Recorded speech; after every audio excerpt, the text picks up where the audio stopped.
Deep inside the meadow, the transition happens fast.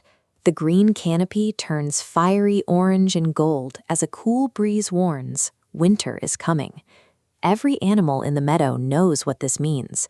As the temperature drops, the trees will soon be empty and the bushes will go bare.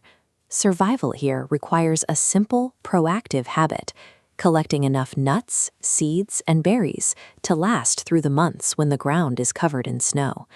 Sammy the squirrel and Barnaby the bunny were best friends. They both lived in the same meadow, and they both faced the exact same deadline.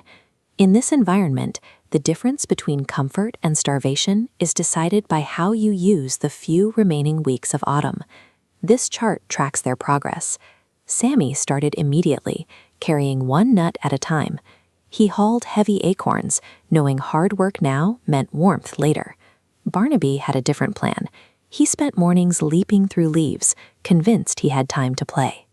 Whenever Sammy warned him to start his collection, Barnaby just shrugged. To him, the snow felt like it was weeks away. There was always a tomorrow to start the hard work. These two mindsets create a quiet divergence. While the sun is still shining, the distance between the one who works and the one who plays is barely noticeable, but that changes the moment the weather turns. Weeks passed, and the work began to weigh on Sammy. His paws were tired and his back ached, but he didn't stop. This is how his collection looked by the end of the month. He organized his assets carefully: acorns on the left, dried berries on the right, and sweet pine nuts stored right in the middle. Barnaby, meanwhile, was busy chasing butterflies. Every hour Sammy spent storing food was an hour Barnaby spent consuming his leisure time. Barnaby's routine was built on a series of small delays. By convincing himself that today wasn't the right day to start, he turned tomorrow into a permanent excuse for doing nothing. By the time the final leaves fell, Sammy's tree was a well-stocked sanctuary, while Barnaby's burrow contained nothing but the grass he slept on. These small daily decisions to either work or play compound.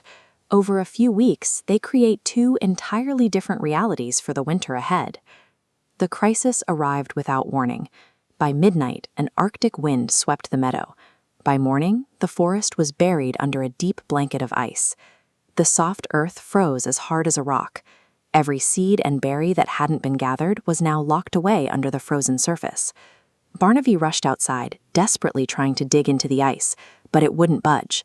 He searched the bushes and the grass, but there was nothing left to eat.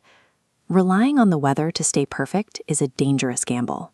When the environment shifts, the time for preparation is over, and you're left with only what you've already built. Shivering and hungry, Barnaby walked through the deep snow to Sammy's tree. He knocked on the bark, hoping his friend was home. When the door opened, the scent of roasted pine nuts drifted out into the cold. Sammy's home was warm, glowing, and full of food. Barnaby admitted he was wrong.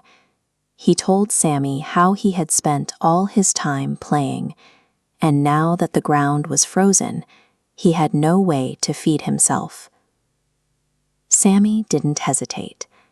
He sat Barnaby down by the fire and handed him a warm bowl of berry stew and a pile of roasted acorns. This chart shows the real impact of Sammy's work. This bottom section is what he needed for himself, but the extra food he gathered, his surplus, is what's now keeping Barnaby alive. Barnaby finished his meal and made a promise.